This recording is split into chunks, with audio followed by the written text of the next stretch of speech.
Hello, everyone. Welcome back to another live. How you doing, Elva? My other half. Great. Happy to be here and to have another live. And this one is going to be great. Yeah, it looked like I feel bad because I look like the only one who wearing skulls. Well, I always wear skulls. No. Let's be honest. But I wear my leather jacket. I was reserving this for bad boys, but since I didn't wear it the other time, I decided like, okay, I'm gonna be wearing my leather jacket. By the way, I don't have any costume beside Hannibal Lecter, and in some point we're gonna do psychopaths. So I'm gonna leave it by that. And by the way, that's my Halloween costume. What is your Halloween costume for evil and crazy people? For evil, it's I'm a witch. Hmm. I always like to be We a witch. So, yeah, we that's my know that. costume. Tell me something new. Yeah, that's my costume. Everyday costume. Hello, we start having people. I love how you doing, Sarah.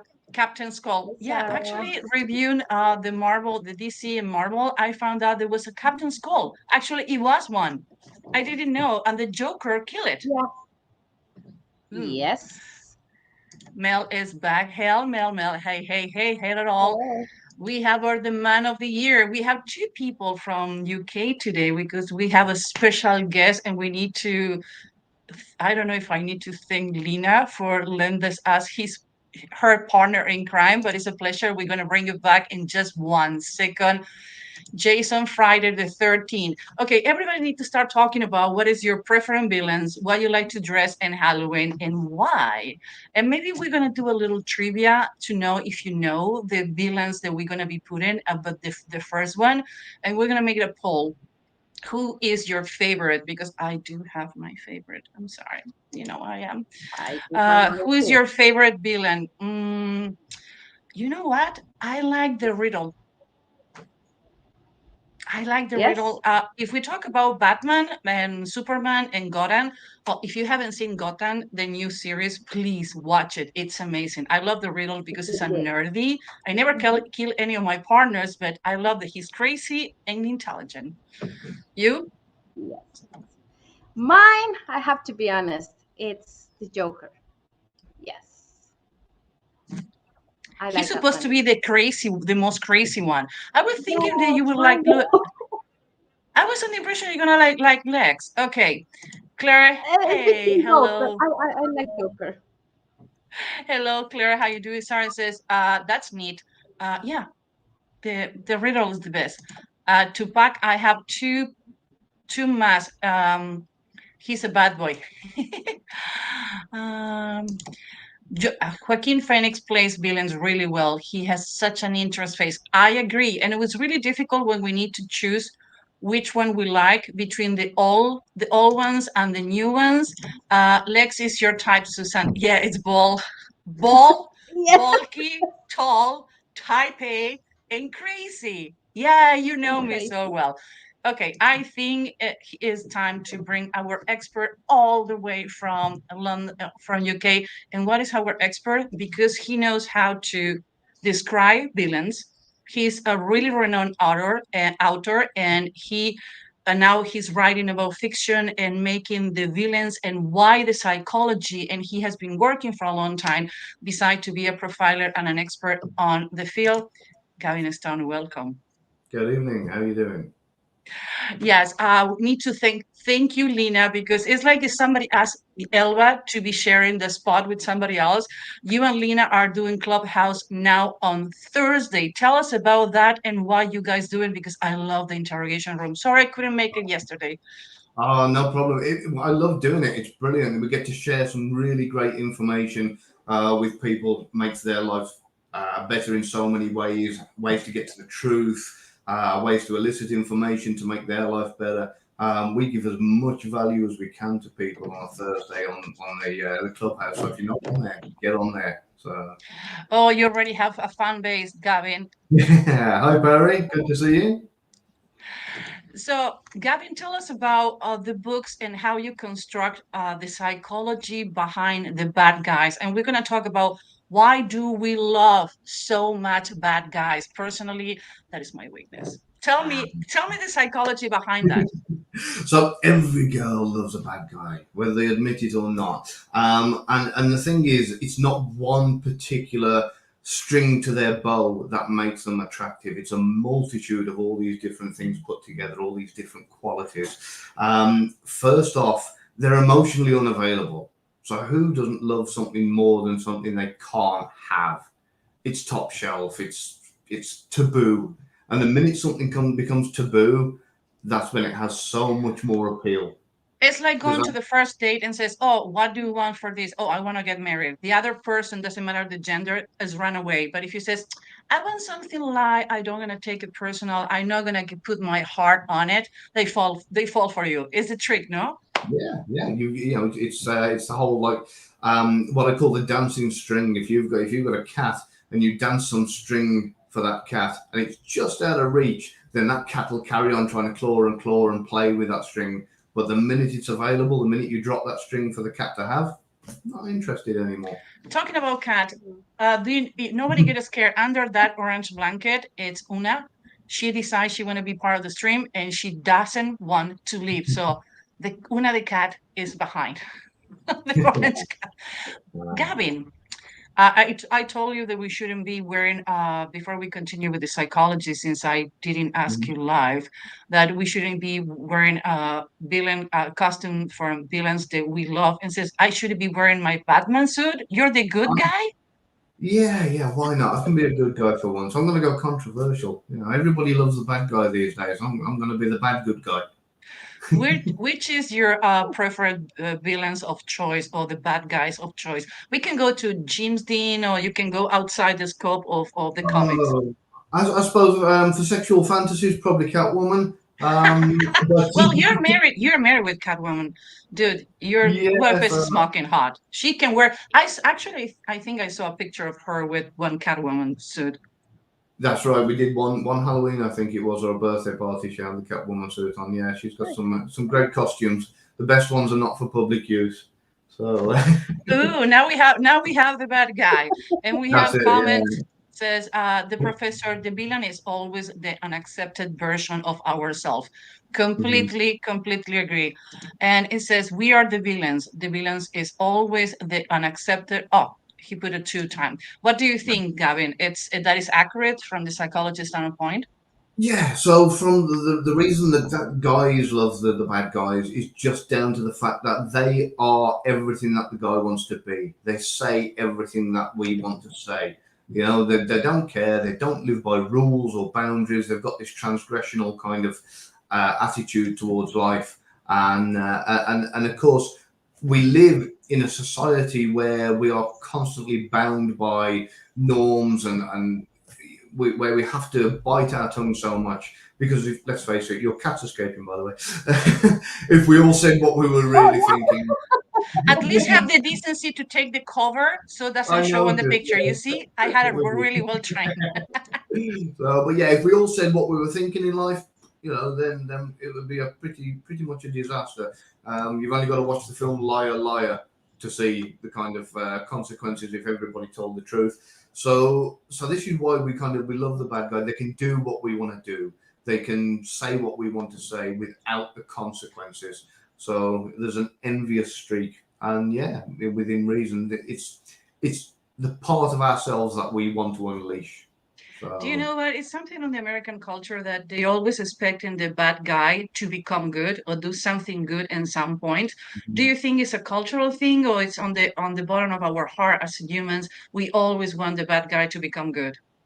well, it's not just American culture; it's pretty much all around the world. If you look at the fact that most bad guys they don't want to settle down, they don't want to be monogamous. They want to be kind of free, and this is why again they've got that second string of appeal to girls.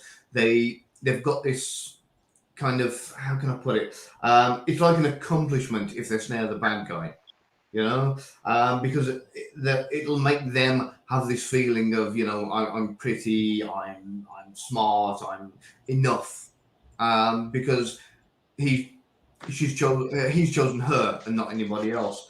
And of course, girls are on this never-ending quest for acceptance in the world that we live in. If you look at the fact that a lot of girls are under the societal pressures to be a good girl, and when they get with a bad guy, all of those pressures are dropped because there's no expectations anymore. So they can let their hair down, they can relax, and they can be themselves. They can be a little bit wild without being judged because we live in a hugely judgmental society. So the minute that judgment stops and they can just be naturally be themselves, it gives them a sense of freedom and a chemical rush like they don't normally get with all the other guys or all the other situations in life. So again, you've got that other side of appeal, that feeling of freedom that they don't normally get. Well, on the Suicide Squad, the Joker psychology later, his girlfriend is one of the characters and I love the most. She's nuts. She's kicking the head. But I It's think probably one one, of my exes. I think, eh? It's probably one of my exes then if she's that nuts. Yeah, but you know what?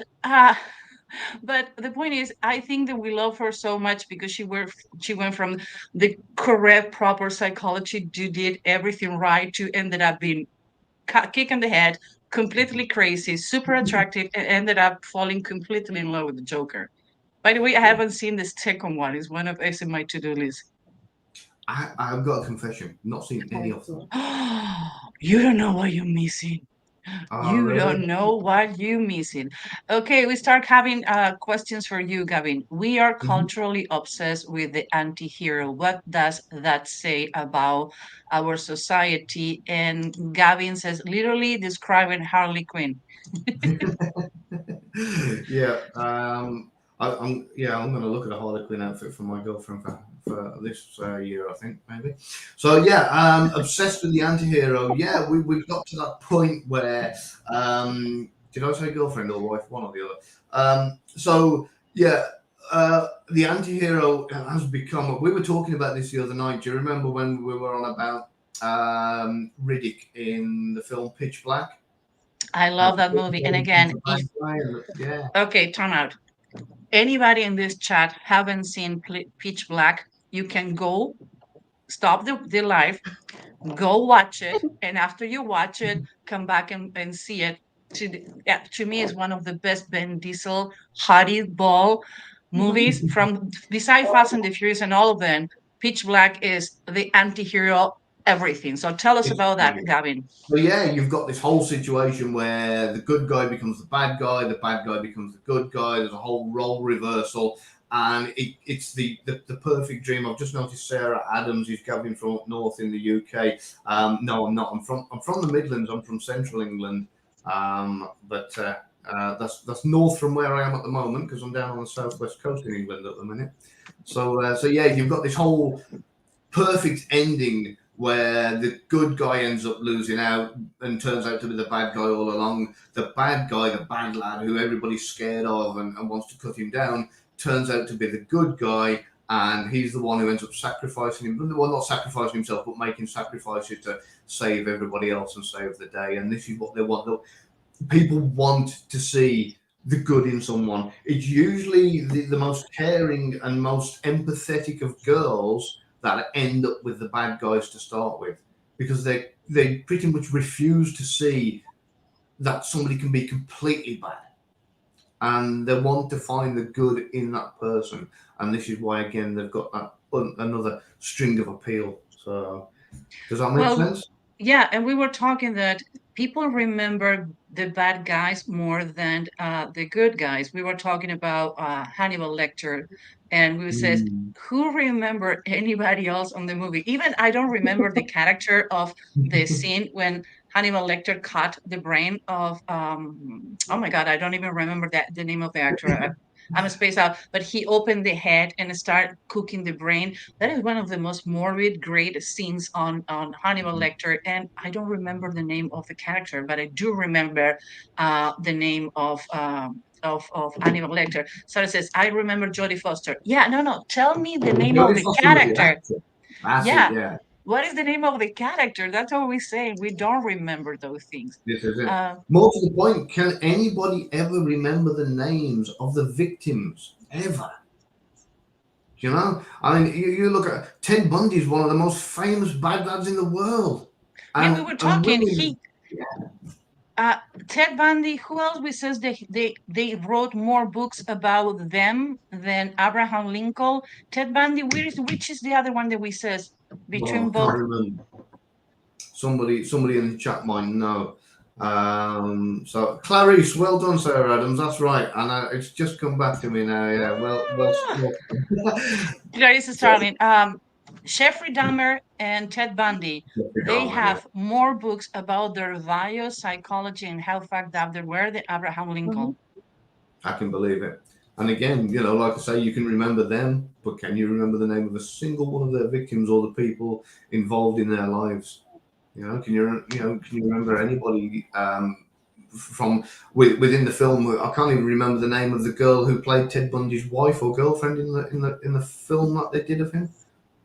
No, Kitty says Dr. Chilton.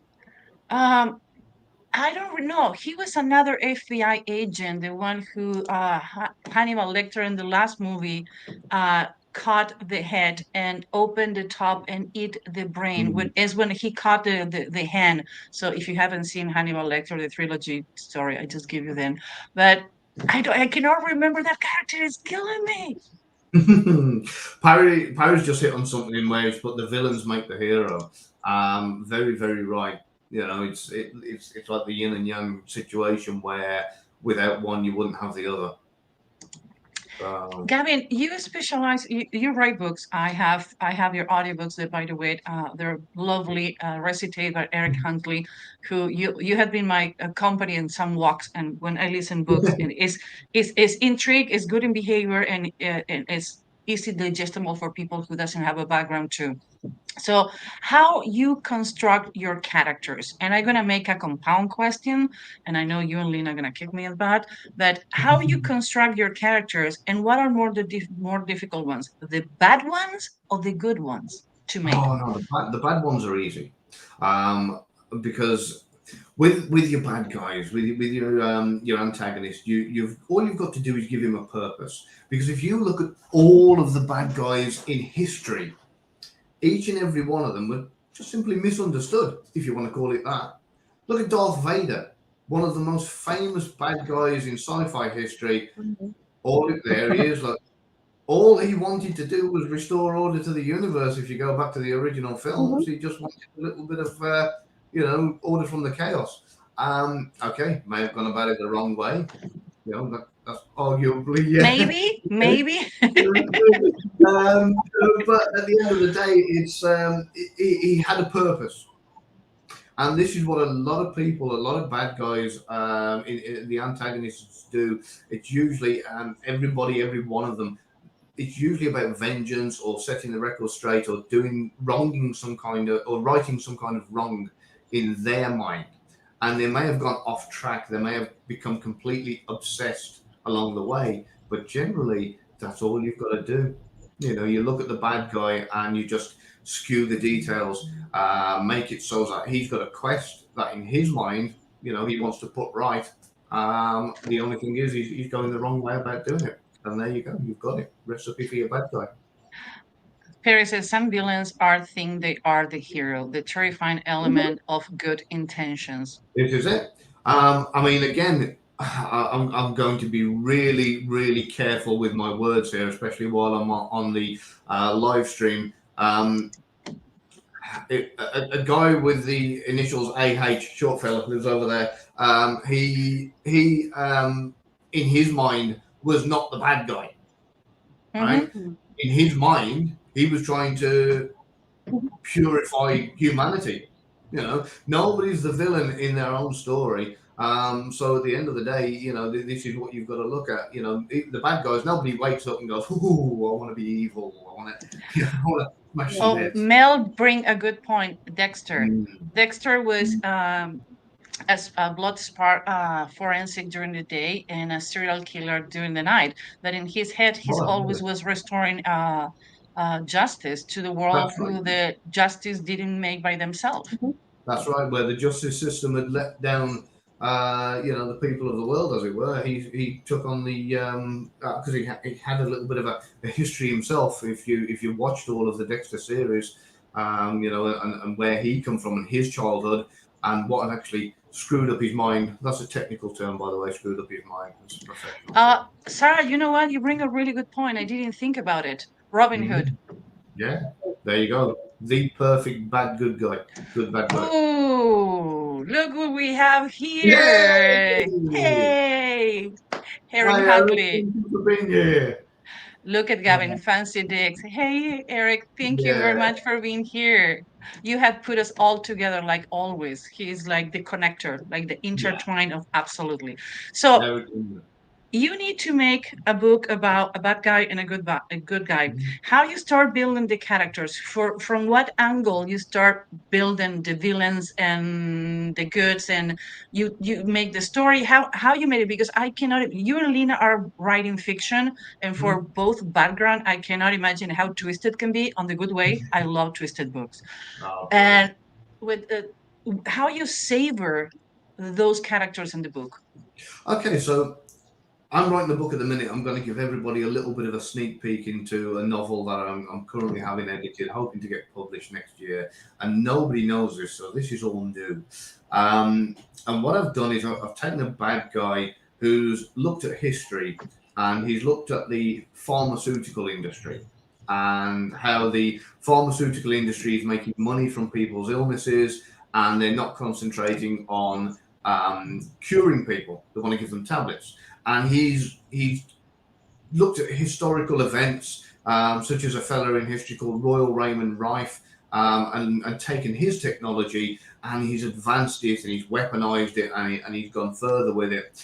And in his mind, he wants to get the attention of the United States government and the pharmaceutical companies. So he weaponizes his technology to give him the ability to be able to literally remotely kill anybody anywhere.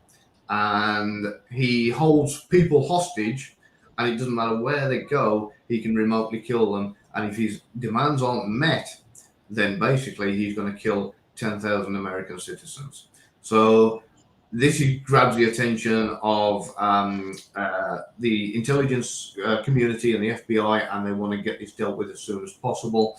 And his mission in his mind is just to break down the pharmaceutical companies and turn them into people who are looking for cures, not people putting pills on everybody and alleviating symptoms, but actually curing disease. So in his mind, he's the good guy. And in the end, they release the hero who is actually in prison to go track him down and find him. But that's as much as I'm gonna. Yeah, nail on the head, Barry. Profit over health. Yeah. What is it they say? A patient cured is a customer lost. So, I completely agree. Okay, Gavin, stay with us. We're going to start with the presentation, and I will love your input and the description that we're giving about the characters. And I know everybody's looking for locks, so yeah, we're going to do that. I'm going to share it, and we have videos, and we have little clips of some of the scenes of the villains that we love, and we can get enough. So why do we love villains? And that's the reason we have Gavin today with us, and he gives us a really retrospective. So actually, you know what? It's a lot of connotations on that. That's the reason when people play fantasies, they never play like, it's like the Red Hood and the Wolf. It's like one is good, one is bad, or both are bad, but never both are good. Okay, let's start with the presentation. If you want to learn something or everything about what we do in this show, and everybody and every other show, you can go to humanbehaviorhackerschool.com. And if you want to know what troubles we are getting into, that we do that really often, either Elba or myself or any guest that we have, you can go to humanbehaviorlab.com. And we're going to talk about villains, and we did a recopilation so you can see who we're talking about today. And by the way, this video was done by Elba, so great job, my love.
Here you have from the umbrella. You have a really good topic to put in one of your books. Was developed by the KGB. I remember the first time it was used over here in the UK. It was to shoot, I think it was polonium 210 in a tiny little ball bearing into somebody that wanted to assassinate when the Russians did that. Oh, don't quote me on the details, but yeah, it was like a rifle that shot a little ball bearing out the end with the poison, and it went straight to the leg of the victim, poisoned him and killed him. Ooh, that is interesting information. We should talk in private. Okay, I need to tell this. Last week we have an inconvenience. We were over with work. We couldn't make it on time for the live. And when you pass your time, you cannot go back. But I said to Elba, I want to do something fun. What about if we get villains? And Elba says, I want to do this. It's mine. I want to do that. So she chose the bad guys. And I need to talk to you in private, honey. You're really naughty. And we know that. Okay, let's talk about the Joker. That is yours, no, Elba? That's the one you like. Yes. It's not. I have a discussion between Lex Luthor and the Joker, but I think the Joker is the first one. Yeah.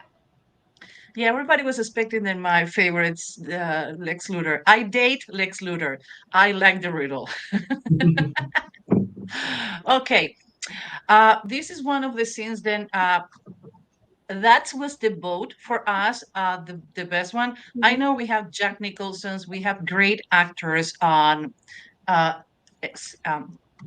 Sarah says the three whites. Yeah, yeah, the three whites. He was completely disconnected. The amount of character and prep this guy make for Batman, it's amazing. Suddenly he died Mhm. after, and we're going to talk a little about him. But watching this scene, why I, Elle and I, we personally think this is the best one. I know it's compared with Jack Nicholson, but it's a twist on him that I think was completely out of character. What do you think, Elva? Yeah, I think the same. I think Jack Nicholson and this one, his layer, they're both. Somebody's having reverberance. You can hear me? Yeah, somebody have a problem with the mic and the noise is going to get on the recorder. I muted my end. I'm going to remute it again, see if it stops it. I think it's you, Elva. Can you mute yourself for a second? No, it stopped. No, I don't know. It's none of you. I don't know. No idea. Okay, Elva, I'm sorry. Go for it. Okay, no, don't worry. But I think that his layer, how he prepared himself to do this character, it's so amazing. How he did things, how he improvised things. I think it's so great how he did it. Yeah, I think love is you. No, stop. Put mute yourself again. Going to do something. Going to do something. Okay, she got disconnected. That is the cue to go to the video. Watch the scene and tell me. He was amazing. And you didn't disappoint. You let 5 people die. Then you let Dent take your place. Even to a guy like me, that's cold. Where's Dent? Those mob fools want you gone so they can get back to the way things were. But I know the truth. There's no going back. You've changed things. Forever. And why'd you want to kill me? I don't want to kill you. What would I do without you? Go back to ripping off mob dealers? No.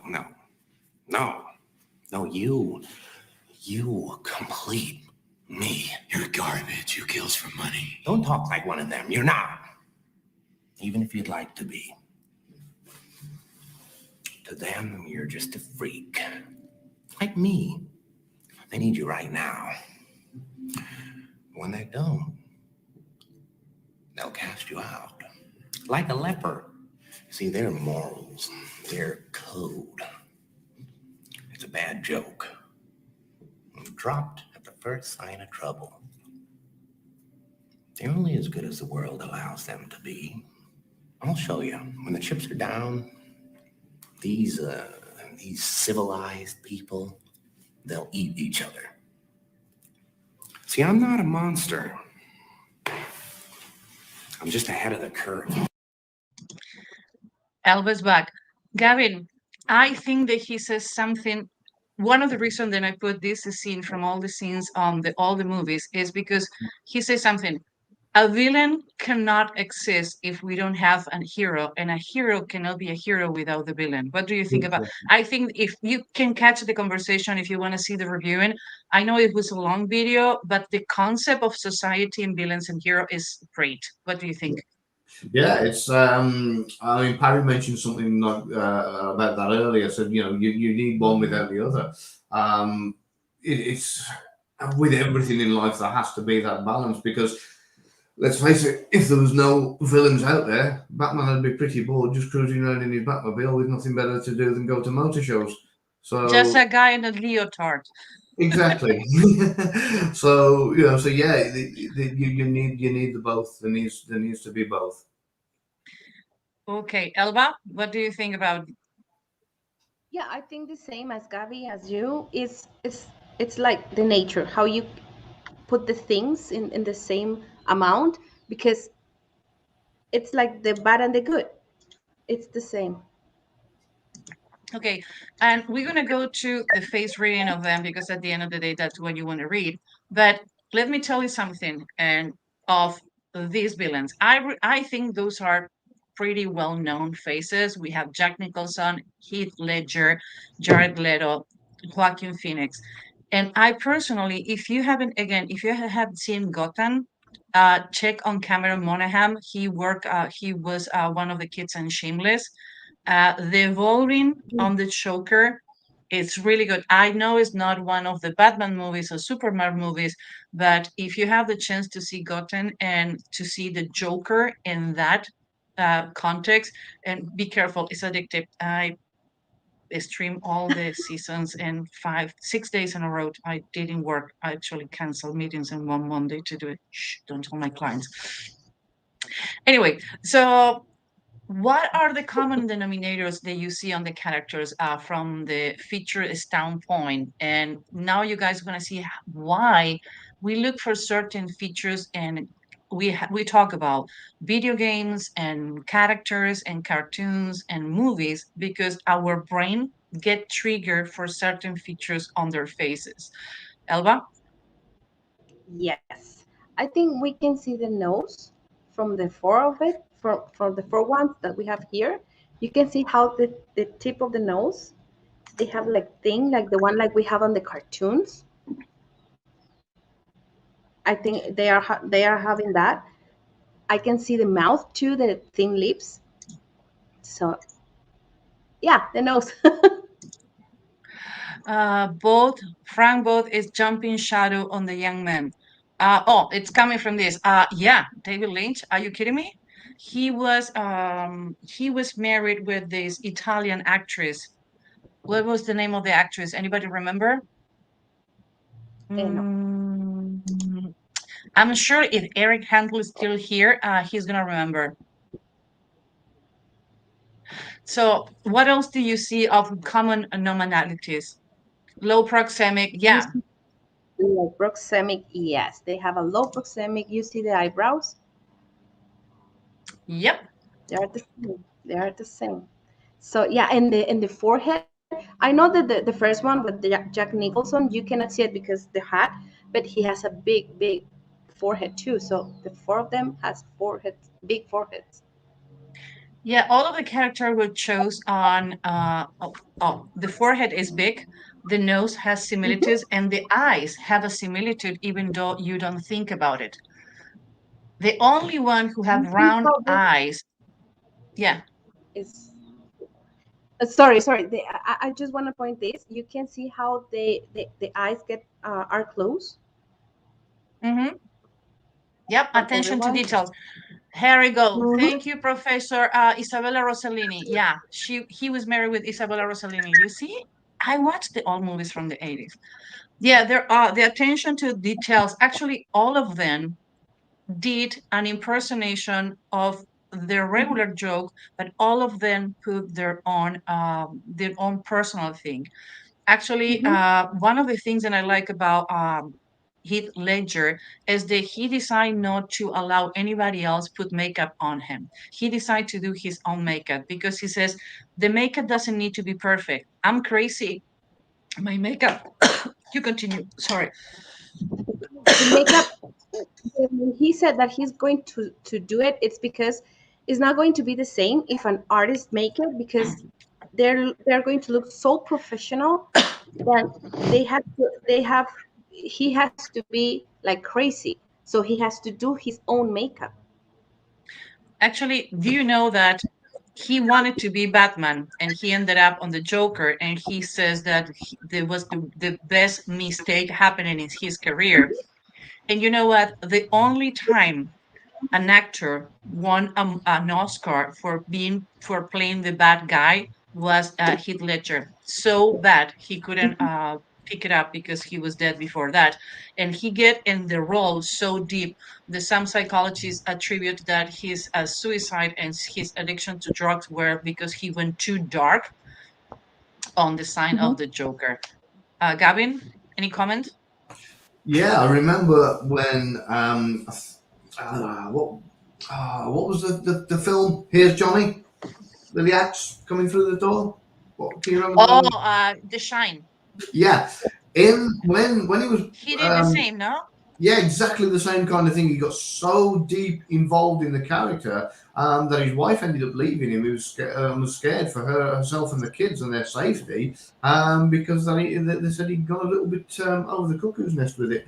So yeah, you can understand that these actors that are taking on the role pretty much take it home with them as well. So you can understand what happened there with Heath Ledger. Sorry. Yeah, it's not an easy name to pronounce. One of the reason No. Jack Nicholson wasn't my first round, is my second, is because it's too much Jack Nicholson. You Mhm. still can see Jack Nicholson on the Joker, but in the case of Ledger, you don't see Ledger. He got naked and he was Mhm. possessed by the Joker. In the case of Jared and Joaquin Phoenix, it's happened the same. They're still the same, even though Mhm. if I need to choose, I would say Heath Ledger, Joaquin Phoenix, and Jack Nicholson because I love Jack Nicholson. So Who I doesn't? but if another actor who took who he was, who he is, and let the Joker be alive was Cameron Monaghan. What do you think, guys? You have the chance to see all of them? No, I didn't. No, me neither. Well, yeah. Me neither. I, why I feel like I was supposed to make you look No. bad being the geeky one, and I ended up looking bad. It's not fair. You were supposed to look bad today, and me looking bad next week. I don't actually watch much television or movies. Unfortunately, I don't get. I read too much and study too much. And so much for me being the bad boy. So I don't get much chance to do it. I've got so much to catch up with. I don't know where I'm going to start. Probably with Heath Ledger. You know what? I don't have a TV, but I love to watch things that make me think, but Mhm. outside what I do for work. It's like on Sundays, I choose not to read anymore because it was getting overloaded. And that's where I start watching all these series about intrinsic psychology and twisted and see what happened. And so, yeah, those are good series. So, what else we can see? Neither of them they have any lips, but No, they play the no. Joker. Hello. And you see how they have uh, um, the small mouth, and how he became like a bigger mouth when they played the Joker. Yeah, Sarah says Jack is one of my fab. You know what? This is not a contest. That's what I says. Our preferences, personal preference is Ledger, and why? Because I cannot see him on the role. Jack Nicholson is Jack Nicholson, and I Yeah, love that. All of them have the same chin. You see, the same chin. Yes, the they same have the chin same too. chin, they have the same nose, they have the same eyebrows, and they have the same forehead. Yeah, and the If distance between the eyes. Oh, yeah, you're right. If you see the faces as faces, you're gonna think they have nothing to do. But actually, what make them good for the role are when you start separating the face in pieces and you start seeing like a Picasso. I think one of the reasons I love Picasso is because Mhm. he saw features on faces he didn't saw faces. Make sense, Mhm. guys, for you who are Yeah, watching? Yeah, very much. yeah, it Yeah. makes sense. Yeah, and I think Elba, one of the things that I read, you can hear me. yeah, I'm sorry. We have a delay, so I'm sorry to step on you. One of the things that I read about the Joker, it's like they start doing like the bad Joker because the character and everything wasn't like like like the ones that we have today, and it's from the bad to the good because they said like the Joker as in these times it's better than the ones that we have in the early. The new ones are really twisted. Yes. Yeah, the first one, the Catwoman, Batman, they were oatmeal on the 40s. They started getting really dark on the 90s. That's when I started watching it, Mm-hmm. and then I started watching the old ones. Yeah. Elba, anything else you want to add to your favorite show so far from the month? Oh no. I think we had everything about him. Gavin, anything that you're going to add through the psychology of fascination people have with the Joker on the characters or anything about them? No, although I say that I'm curious where the dress sense comes from. I'd like to look into why the crazy suits. That's piqued my interest a little bit. Yeah, That, and they use green and purples. They use really exactly. intense colors. Yeah, there's got to be a reason behind that. So that's given me some homework this weekend to have a little bit of a play with. That's the reason the Riddle only use dark green. He have a Yeah. consistency Yeah. with the color. Okay, my boyfriend to be. Okay, let's talk to who. Oh, by the way, this character has been criticized a lot because he became the president of the United States. But believe it or not, the character most used to ridiculize presidents or Mhm. by presidents was the Penguin, not Lex Luthor. When we Yeah. were okay, I know this is sound fun, like we jump on the video and maybe we should have a cocktail. No, we did a lot of research, our geek ears, and Lex Luthor wasn't used ever on any commercial to ridiculize any president or criticize, but yes, the Penguin. What about okay, guys? We're gonna talk about four Lex Luthors. We're gonna talk about Gene Hackman. We're gonna talk about Kevin Spacey. We're gonna talk about Michael Rosenbaum, and we're gonna talk about Jesse Eisenberg. Jesse Eisenberg is the one who did the CEO of Facebook. Oh my God, I forgot his Mhm. name. By the way, read the articles Mark, wrote on the New York Times about Facebook and the documents. It's really good. The series they're writing. What is the name of the founder of Mark Facebook? Mrs. Zuckerberg. Mark. Mark Oh my God, eh? Zuckerberg. Mark Zuckerberg. Thank you. Yeah, he did Mark Zuckerberg. So who you think is the best that we choose as a team? Gene Hackman, Kevin Spacey, Michael Rosenbaum, or Jesse Eisenberg? Mark Zuckerberg. Thank you, guys. We have the best producers on the world. Uh, Job make a lot of sense. Perry, I think I caught your message late. Okay. The Team Choice Award was. Let's see the video. Tonight.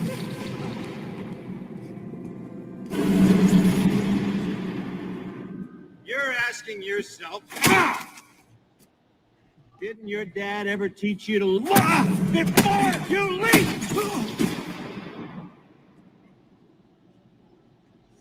Crystals. They're amazing, aren't they? They inherit the traits of the minerals around them. Kind of like a son inheriting the traits of his father. You took away 5 years of my life. I'm just returning the favor! Okay, Elva, you want to tell why you choose him? Is so brilliant to do it. The character, everything. He's like the role that he did was so great. He was so accurate from the one to the comic. Uh, yeah, it happened the same with me. Gene Hackman was a soft Alex, but we need to put it on the context of the time he did it, so it's not fair. I think that Michael Rosenbaum and Jesse Eisenberg, they didn't capture the evil because Kevin Spacey is evil. So in that case, I need to go against what I said with the Joker. I think that Kevin Spacey bringing his personality makes Lex better in this case. In the case of Jack Nicholson, I think it was, and I know I'm not a movie critic, and I know people is gonna say, "Well, you're not a movie critic." I'm talking about as a spectator. I'm talking about a person who Mhm. grew up watching these movies on Sundays with my family. So you have a different opinion, be my guest, put it on the chat. I'm not questioning any of the Oscar awards these people have, but I think in this case the craziness Kevin Spacey bring to Lex make it better. Gavin, do you have seen Yes. any of these characters? The only one I've seen is the original Gene Hackman in the old movies from the 80s, and for me, he did a great job, but it was his supporting actor that really, really helped him out. I can't remember the fella's name; it won't come to me. But you know the one who's like, "Coming, Mister Luthor," and he just does a brilliant job of kind of being the stupid sidekick all the way through it. The bungling guy who kind of helps him out really makes Lex Luthor's character stand out even more so in the original movies. So if anybody hasn't seen them, don't waste your time because these ones look better. Elva, we have gone through two of the three characters. Why you choose the Joker and when you choose Lex? We know that you like it both, but why those characters from all the ones we have to choose out there? Okay, Lex, it's because like he is the one that he wants, like Gavin said before, he wants to change the world. He wants to make things better. He is not the villain. For him, it's not the villain. The villain is Superman. So he make things to make the world better, and he wants to help. But the thing that is not helping, it's Superman. So that's why he's against him. But I think he's so brilliant. And if you read the comics, if you see about what the comics said, he is the most intelligent person in the universe. But with that 220 universe, right? 225 IQ when Wayne Mhm. have 210 and Einstein and I Mhm. don't remember who else have only 165 IQ. Sorry, gonna excuse me. Yeah, so that's why he's so intelligent, how he make things and how he want to help the humanity. So yeah, Yeah, he was elected I as think it's a president. good one. I'm sorry. No, he was elected as a He's great, president. I said. He was working as a biochemical. He killed everybody he Mhm. worked with him, so nobody can take his secrets. And actually, from Gotham, the most important or richest or more productive or more developing companies in Gotham are Wayne Enterprise and Lex. Lux. No, Yes. And yes, yeah, you're the Lex expert, Lex so Corp. It's put the it Lex out there, Corp throw company. it out, Yeah, put it out there. yeah. It's Lex Corp. He's the most like really good, really well known company. So he's a billionaire as Bruce Wayne too. So that's why they it's not like they are not friends. So yeah, and he's really Give good me making things and inventing things. Give me some juice. Give me some dirty juice. We're talking about bad boys today. Yeah, and that's it. So I think everything that he does, he calculates everything. He knows what going to do. He's the one like, okay, I want to make the world better, but I have my dark side. How? I'm going to do my things and I'm going to sacrifice people or things to the to be or to do a good thing for the world. But here is Batman. So that's why he doesn't like Batman. It's Superman, sorry. He doesn't like Superman because he is the one like want to do the things like the correct guy, the good guy. But Lex Luthor, it's the one like, okay, yeah, we can make a good things, but we just put a little darkness in there. I One of the fact that it's very depending who's writing and what is the version of the movie, but Lex Luthor supposedly was wearing a kryptonite ring to kill Superman and ended up dying. But he cloned himself Right. and okay, was he cloned himself, he faked a plane crash when he supposedly died, and he transferred his brain to one of his clones. Like, who the heck is Mhm. so fucked up to write that? Really? That's the reason is I think it would be Yes, lovely to write bad boys characters and bad girls characters. I would love to do female serial killer. Gavin, we should talk yes, about I it. know. I have an alter ego. Actually, I have a story. We should talk about it. I have a friend who's a writer and says it's too dark for me, and he write dark serial killers books. So maybe we should talk about it. Yeah, well, here's an interesting thing for you because apparently the majority of serial killers are male, and there's hardly ever any Mhm. women serial killers. Now, the question is that the case, or are women serial killers that good that they just don't get caught and Don't nobody tell knows? anyone, but it's a lot of theories who says that women are more meticulous covering their tracks than Yeah, men when they need to kill. exactly. So they're probably framing the male serial killers or framing somebody for something along the lines and getting away with it. So. I'm sure they does. Okay, Claire start bringing subject. The third one has turn up lips and doesn't look serious as Lex Luthor. I would say from the three of them is the one who look less evil. Evil. What do you guys think for the pictures only? Oh. Hmm. Yeah, I The think the third same. one, The third one. Yeah, and if yeah, you see her character and everything, yeah, it's the evil one, but not too bad. yeah. By the way, all of them have chameleon eyebrows. Oh my god, I can marry all of them. Yes, So, yes. characteristic. Bald, you know what? They don't have flat forehead. They have a round forehead. Why? I Because love they're them. created. Yes. They're created. They're not 9 to 5. What do you think, Elva? Yeah, and they don't want to be micromanaged. They do their own things as the way they want. If they have a problem, they want to solve it with a creative solution. So let So, them be. Albert, as a Lex Luthor fan, do you remember where he first got all of his money from? We're the movie. Yeah,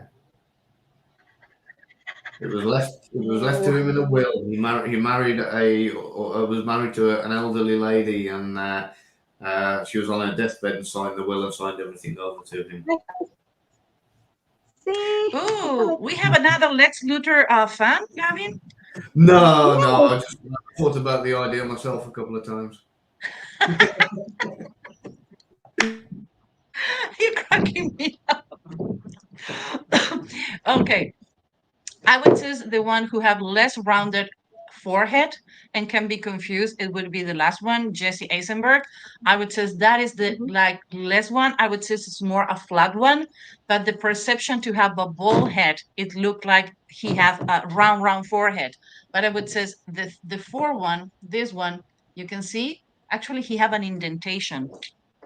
It's the And then weirdest thing yeah, ever. What else? No eyebrows, so you never know what is going on with them.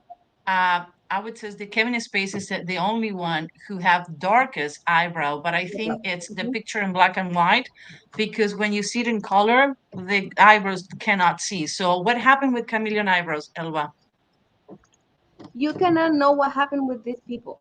It's like they can be the center of the attention, but at the same time, they can see like, okay, you know what? I'm going to sit in that corner, and no one is going to notice me. So you don't know what's going to happen with them. They can agree with you, but you really don't know if they really agree with you or they are just like, okay, I'm having a good time, I'm going to agree with you, but you don't really know if they are like agreeing. Eric bring a good point. Women like to keep their distance and using males. Gavin, you are our expert. What do you think on the serial killer? The question coming on the serial killer part. Women like to keep their distance. Yeah, I'm sorry, I was covering Elba. That's the reason I take it off Oh, fast sorry. because Yeah, yeah. I remember he mentioned this a couple of times before. In fact, funnily enough, women generally make the best snipers in the world. Something to do with the fact that their body and the way they align themselves with the gun and the way it all kind of works. They're a lot more patient. So some of the best snipers in the world are apparently women. So it makes up for the bad driving. So yeah, women are generally the more distant killers.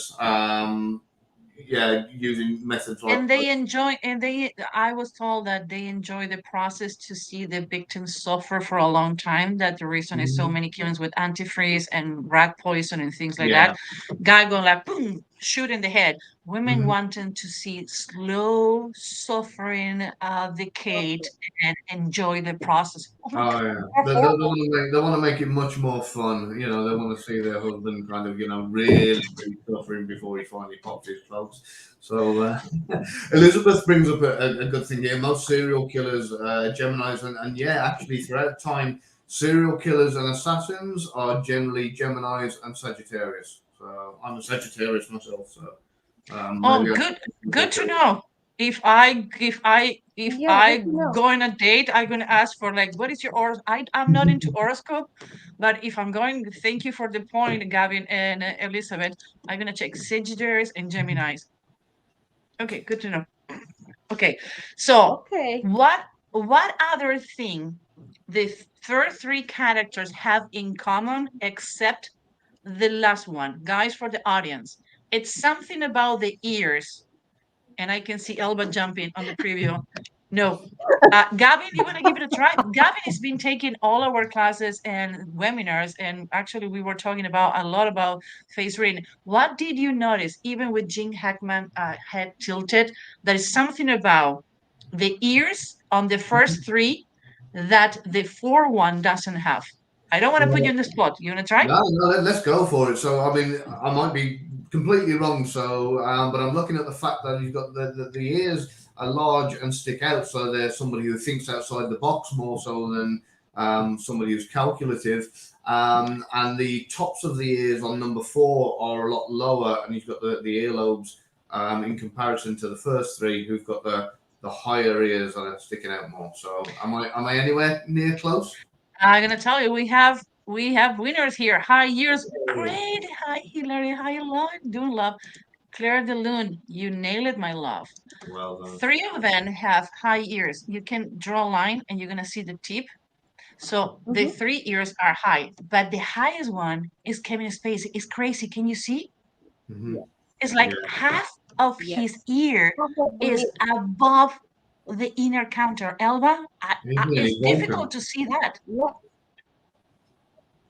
Yeah, Mm-hmm. he's nearly It's Vulcan, isn't he? difficult. So it goes so fast. Yeah. And Michael Rosenbaum have high ears too.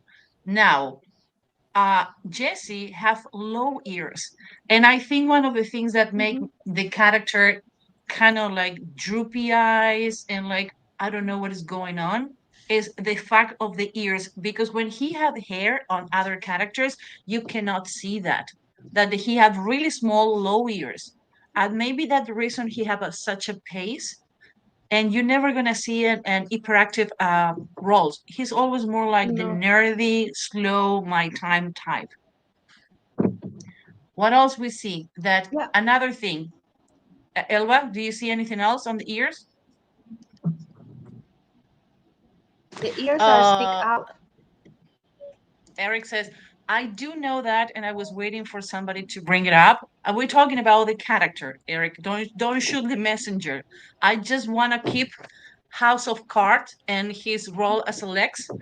In real life, I don't know him, but yeah, You're right. For the ones who doesn't know what happened with Kevin Spacey, he was accused to sexual harassment and a lot of bad things. That the reason he wasn't on the last season of the House of Cards. Yeah, allegedly he's fucked up. Elba, sorry, tell me. Yeah, I was saying it's the stick up ears. And it's funny that all the characters, if you look, they have similitudes, but I don't know why Jesse has such a small low ears. Okay, trivia. Elba, my love, we have such a delay. Sorry, I'm keep stepping on you because I hear you after you talk. June B says, yes, Eric, I believe he allegedly had preyed on young men, Kevin Spacey. That is, yeah, it's so bad, so bad. Mel says, yes, we have really good producers, Eric. Another thing, okay, trivia. Gavin, Elba, you cannot talk. For the audience, what other character the first three have that the fourth one maybe having two? I make it really difficult.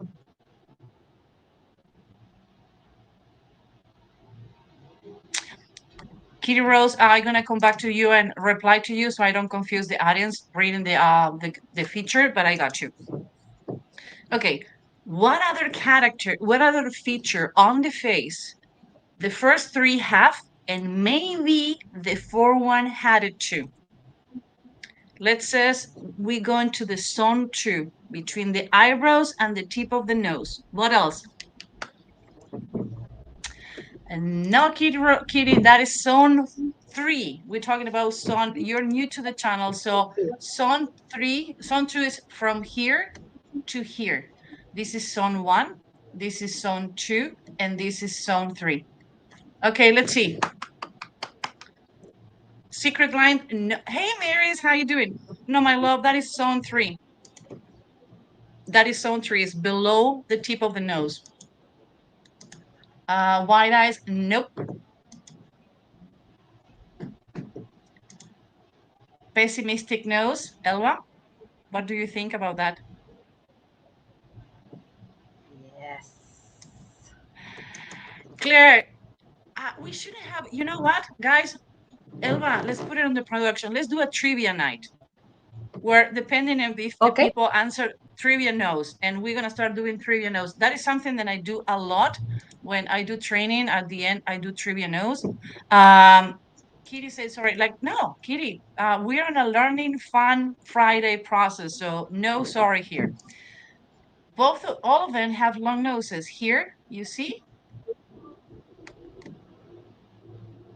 And him, because his face finished here. You see? So actually, in proportion to his face, is not extremely long, but he have long nose. And people with long nose, what happened, Elva, when you have a long nose? They're the kind of person like they like the quality, not the quantity.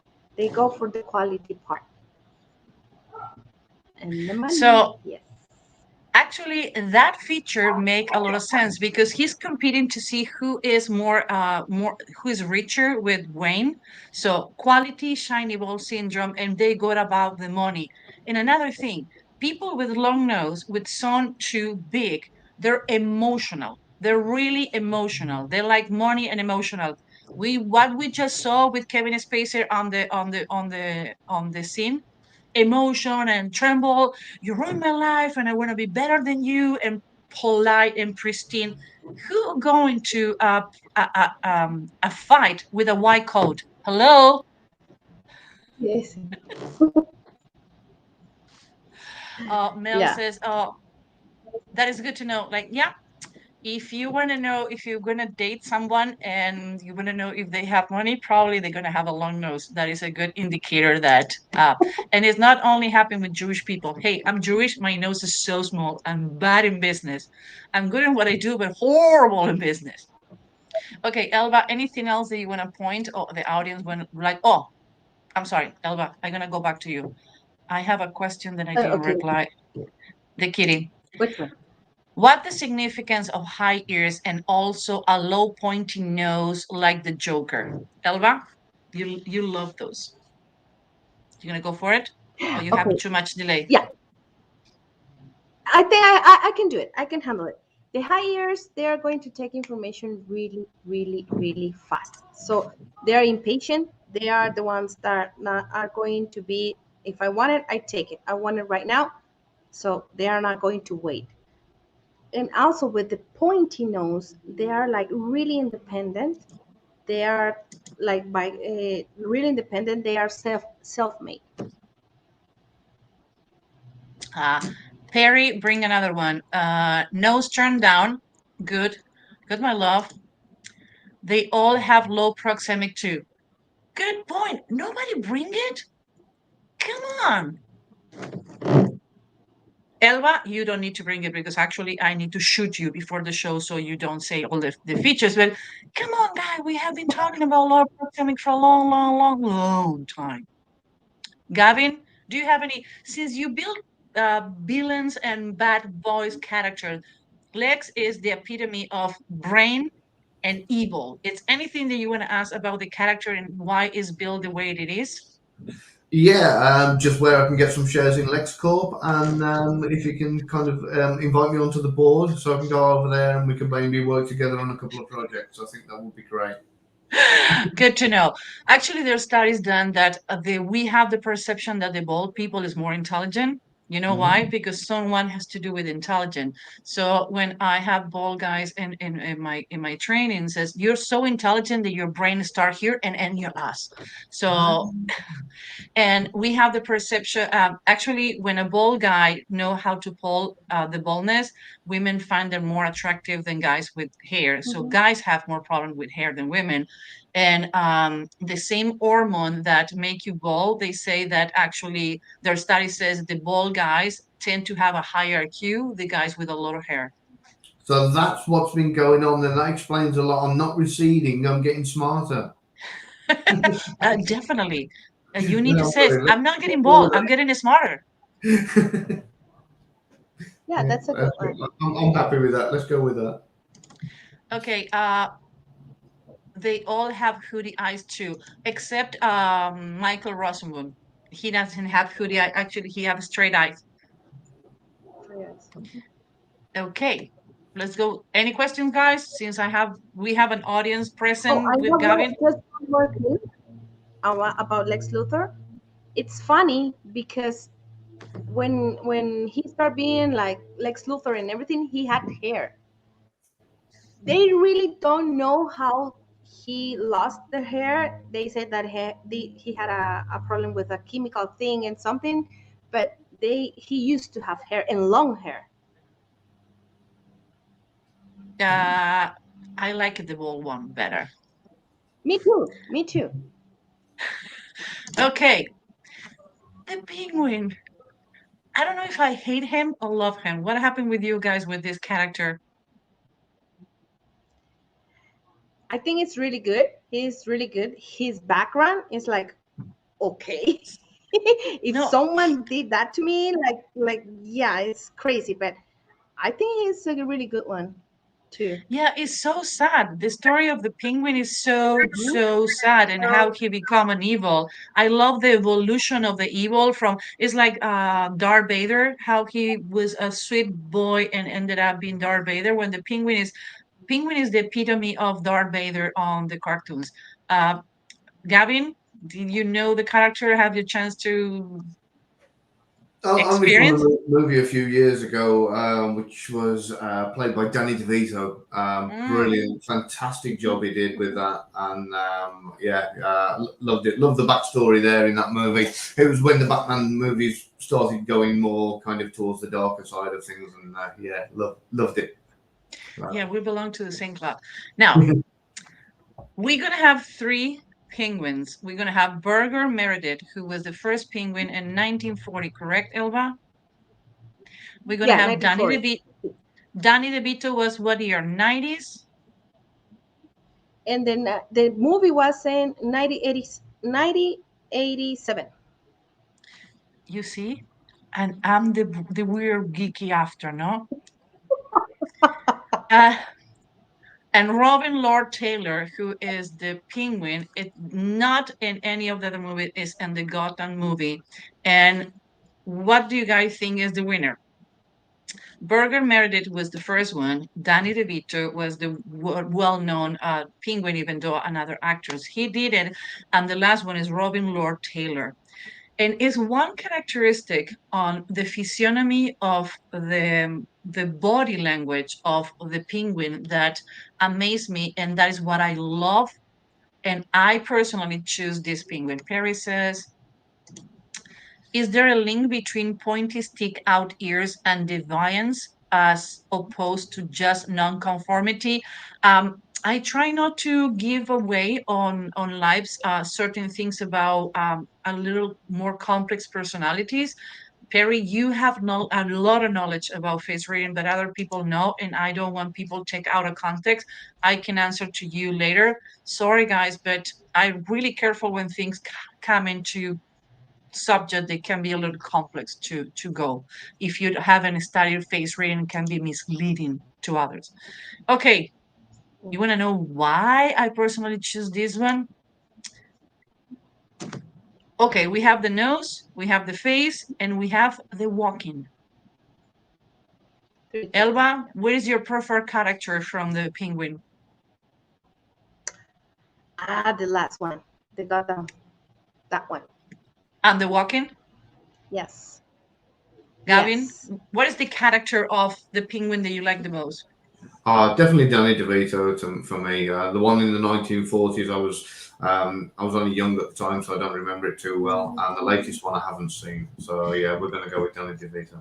Yeah, on the 40s, my mom even wasn't on the picture either. Okay, I'm gonna show you. It's a really, really short clip. It's 18 seconds, but pay attention to this. It's to me, it's an amazing. Actually, he has been giving lectures around the world in how he developed the character. And again, I love his character because it's not in this case, it's nothing about him. And I know some kind of incoherent, but some characters need the person, and some characters need to leave the person outside. And I think that this is the best way to know how he developed the character and why I like it.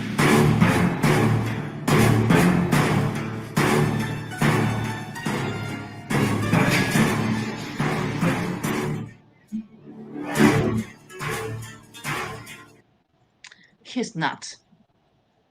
This is the character of Robin Lord Taylor and Gotham. If you have the chance to see it, it's him. But most important, see him without being the penguin. See him when he was before the penguin. Now, the first one is Berger Meredith. He was the first one. Danny DeVito is the second one. And Robin Lord Taylor is the third one. There's a lot of things and contextual, and I think that when Meredith and DeVito did the Penguin, they were more vanilla, more oatmeal regarding the malevolent. But I love the dark side that Lord Taylor bring to the point. So I don't think it's I don't think it's fair to compare, but everybody go to the movie because you have your favorite actor. In my case, I fall in love with him. I didn't know him before. He probably did amazing movies. Completely ignorance. My apologies. I'm fan of him, but yuck. That is amazing. I fall in love with the character. I hate the penguin before, and I start falling in love with him after his role. Elba, He did an amazing job too, because I think Daniel DeVito, he's really good, but I think, like you said, it's like some vanilla and it's evil, but still be good. But the last one is, I think it's really really good. How he make it, how he gives life to the penguin, and yeah, I think it's great. and I think one of the thing is he wear his own face. He didn't wear any makeup. Mm-hmm. He wear his own face. So I think the expressions, the micro and macro expression, for people to understand, micro expression are the one who happen in a quarter of a second. Micro expressions are the one who stain on the face. And the way he hold the micro expression and micro expression, because his face is nothing nothing glued to No. the nose, nothing. Is him. So the only thing that he adapted to the character was how to move the face and the body, but he did it such a classic and well done. Mel says, yak that chin. Elba, you want to take it or you want me to take it? Now I'm going to give it this to you. Okay. Pointy small chin is someone who it's really uh, um, Critical. affect about criticism. And if you see the evolving of the penguin, actually he wasn't called the penguin, and I just forgot. Cobbler. So Cobbler. Oh God, they're gonna kill me for forgetting this. Cobblepot. Is it Cobblepot. Cobblepot? Yeah, thank you, Gavin. Good one. Great. So he was named by that, and suddenly people start calling the penguin, and he get really susceptible. And if you see from all the characters we have, is the one who's more emotional. He goes for "I'm gonna kill you" to "don't talk bad about my mom." He was really susceptible to criticism. Other ones take criticism as a gas fusion to go against the people they hate. He used criticism as, oh my God, they are attacking me. He's really susceptible. So if you see the witches on Disney, they have the pointy small chin. Now we're talking about proportional to the face. If you see and Meredith, and I remember his name because one of my dear friends' name is Meredith. You see the pointy, small chin? You Hmm. see the chin? It's small compared to the mouth. Now, Danny DeVito, he had round moon face. Can you see the Yes. chin? It's small. It's not pointy, but it's small. Now, he have a really Yes. small chin compared, and it's more like rounded, but you can see certain pointiness. So they're Hmm. not extremely pointy, but if you separate the chin from the proportion of the face and you measure, you're going to find out they have pointy chin. So they have criticism as a way to be attacked and they don't like it.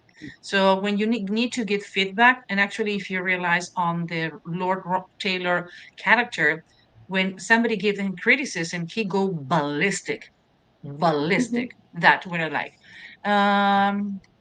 Yep, Mel, you have a good point. Danny has a soft, round face. The others are long and angular.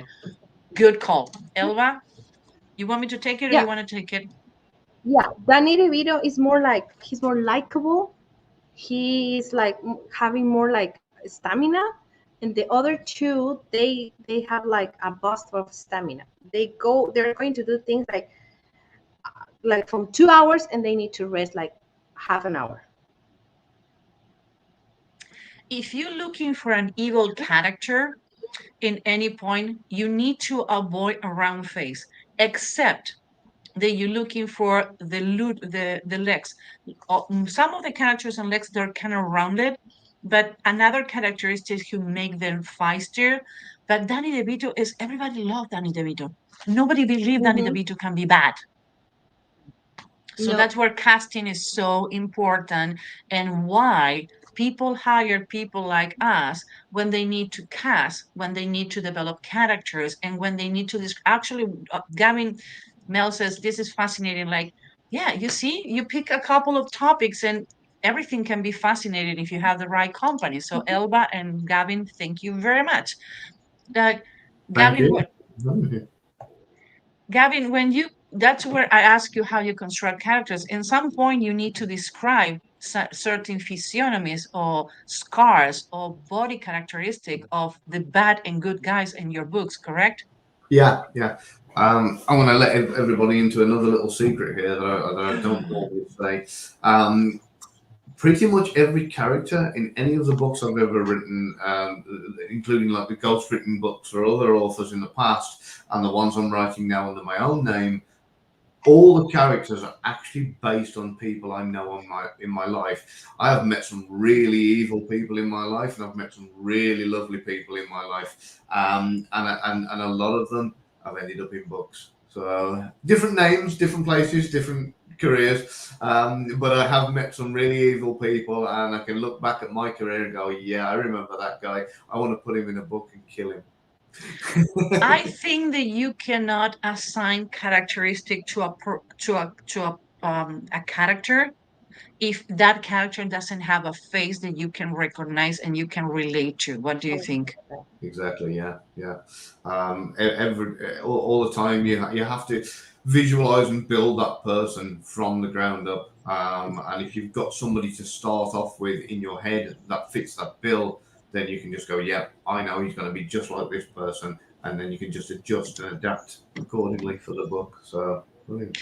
Well, let's remember, if you want to learn any of the witchcraft that we have been talking today, please go to humanbehavioralhackerschool.com and at least subscribe to see what is new. And if you want to know what other troubles we are getting into, go to humanbehaviorallab.com. We still have 5 more minutes to go for Gavin and Perry are in UK time. If everybody want to talk to you in Spanish or in English or learn more how they can become, you can profile anybody in 90 seconds, Elba, how people can contact you. You can go to elba at humanbehaviorlab.com. And for you, Susan? If you want to contact me, I do reply to my own email, Susan at humanbehaviorlab.com. My throat is killing me. Yesterday I was outside and was not a love weather. Mel says, wow, that is interesting. Thanks for sharing. Thanks for being here. So Gavin, do you think that you're going to start putting any evil people out there due to face reading and characteristic now that you know how important is how a brain locate those characteristics? You did it intrinsically, naturally. Now makes more sense. Yeah, yeah, it's good to see that when I've gone out in the past and profiled people, that there's more of a logical structure behind it now to kind of utilize. So I want to know more about this and get into it a little bit more. So thank you for having me here. No, thank you for being here. Mary says, Thank you, Mary. so interesting, Gavin. Like, yeah, it's good to have, and that is where we take a month off with Elba to regroup because it's not that we start getting boring. It's like we want to give you more because we do more and want to start bringing people that we have shared behind the Mhm. scene and that we have been working and we have things in common. We're still trying to pull Lena. She was traveling today. So Lena is not going to happen yet, but bring you more things because behavior happen in everyday life. Face reading has been happening for 5,000 years. Is the oldest behavior out there, and the fascinated of me of face reading, I don't know for you guys, is that you don't need to talk. You don't need to know anything about the other person. Less than I know about you, more than I can tell about you. And that is to like to have a superpower. You guys,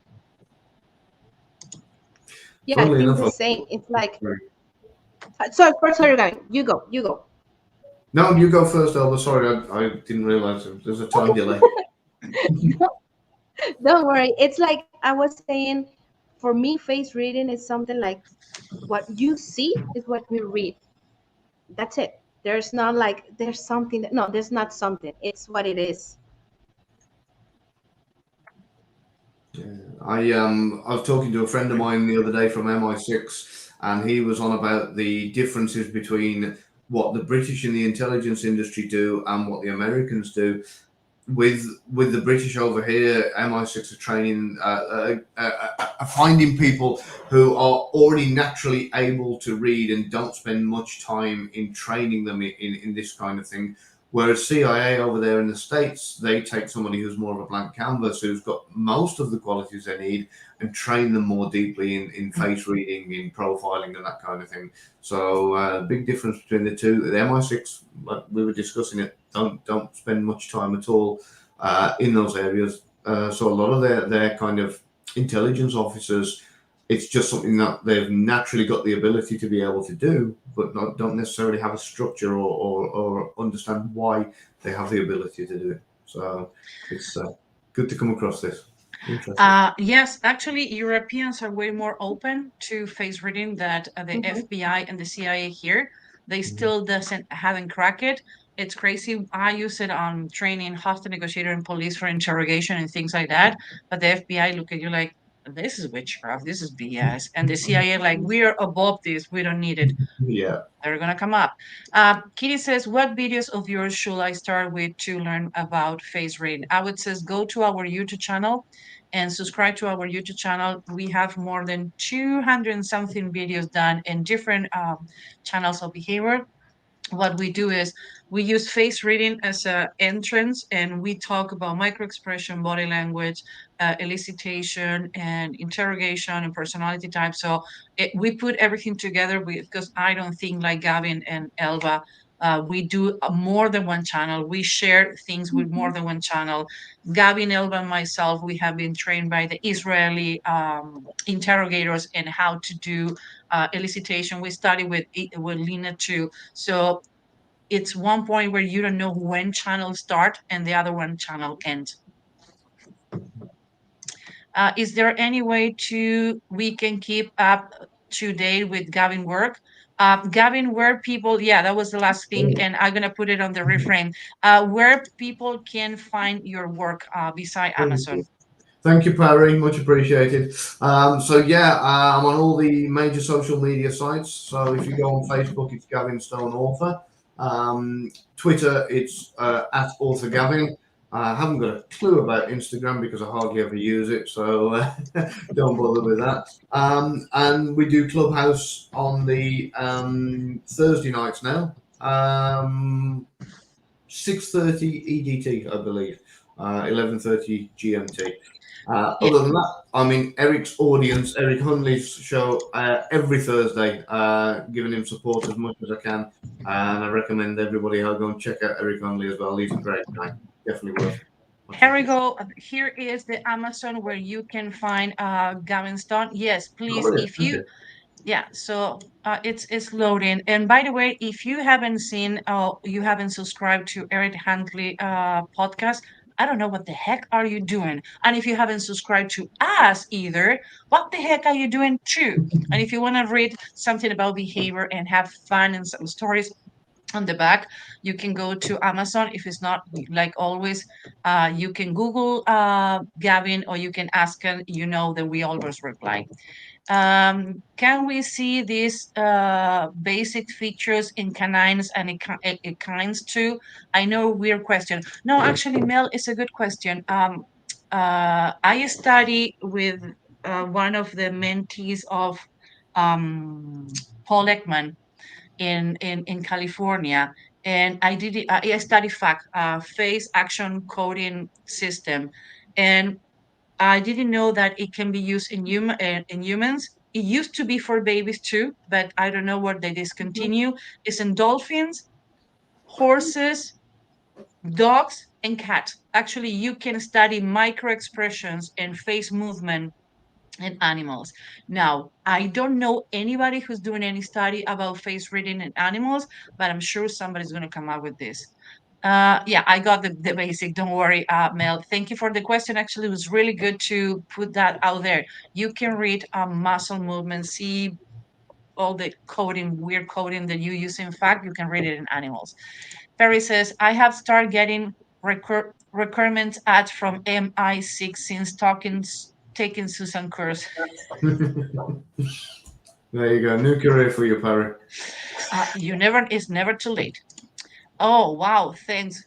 Good to know. Yeah. Yeah. That's what I'm saying. Behavior is used everywhere. Gavin used it in his real life and to create amazing books. Elva used it to manipulate her daughters to do what they need to do. So it's good to. Yes, By I the do. way, I hire a new handyman. Finally, I find a handyman to finish my house, and the first thing look at him, what it was, Elba? It was bold. No, no, no, no, no, no, no. Don't go to the wrong places in case he see it and I lost my only handyman. The distance between the eyes. Detail He doesn't oriented. have, yeah, he almost doesn't have any distance between the eyes. Actually, he went to the roof and he pointed things on the house and on the roof. Then none of the other six handymans that I talked to find out they were wrong. He just from below says, oh, do you know that you have that problem? Like, dude, I have an inspector in the house. I have 6 handymen coming, and nobody saw it, and you see it from here. Like, yeah, you see the defect, and like, okay, you're hired. So you can use face reading in everything, absolutely everything. Um, Universal Silent Language. I don't do that, but thank you. I have a friend who's deaf, but he doesn't want me to use signs. So I need to talk to him. That one day is one of the things I'm gonna learn. Guys, Gavin, thank you very much. I know it's super late. Let's when we're gonna do the female villains, let's have you back. Yeah, definitely. That sounds fun. Yeah, okay. Elva, stop jumping. You're an adult. You're not a kid anymore. Why are you so happy? I like this subject. I don't know why, but I like it. We do know that. Oh, sorry. Mel says face reading is a silent language. Yeah, it is. It is. But you know what? I would like to learn sign language too. It's better to communicate with people who they express better when they know that you show respect that you know. Kitty says, thank you, great Joe. Thank you very much I to love you. that Mel, name. thank you. Kitty Rose. That sounds like a female villain, doesn't it? Kitty Rowe, yeah, yeah, we should check your channel. I like that. That Mm. could end up being in a book as well one day. I think I do like that. Kitty Roar. Right. I would take the S and leave only Kitty Roar. Like, Yeah, roar. Oh, you like Catwoman. Okay. Ooh, yeah. I'm There getting in trouble. we Okay, it's time to finish. It's Friday, guys. We have a long week. Thank you Brilliant. again, Gavin. I know it's super No late, problem. but it's awesome to have another behavior expert and with another clues. Let's see if we can do the next one with Lena too. Let's bring it to the table. Kitty Sailor. Okay, we're gonna get Gavin in so much trouble. I'm sorry, Bet. I I'm know. I sorry, think. Bet. I love you today. You know, Bet, and I adore you. Oh, I know. I know. Look, it's a good job, isn't it? Luckily, she knows my sense of humour. So, does this get replayed anywhere, by the way, or is this deleted? Yeah, you can see it. You can see it evergreen in YouTube. You can see an evergreen on Facebook, and you can see it in LinkedIn too. So Brilliant. if Well, I'm in three lots of trouble. uh, he says guessing short nose for the handyman. Yeah, actually, he have a kind of in the longer nose, but I prefer the details well done. That the money I need to pay Mm-hmm. is my home. This is not my house. Gavin, this is my home. This is not my house. What do you mean? Ooh, so it's where you're living at the moment, where you're feeling at home, but not the house doesn't belong to you. Is that No, the right way around? no. House is where I hang in my clothing. Home is where I have my heart. Oh, So that would I Right. say, this is not my house. It's my home. This is Ah, home. This is forever. I'm gonna leave this place on a pine box. fair enough. Okay, Elva, like always, I love to do this with you. Without you is so boring. I don't like to do. Gavin, let's choose another ways to get in trouble. Yeah, See you why not? guys. I love doing female villains, so let's go for that next time. And thank you for having me. Bye guys. See you next one. Yeah. Bye. bye.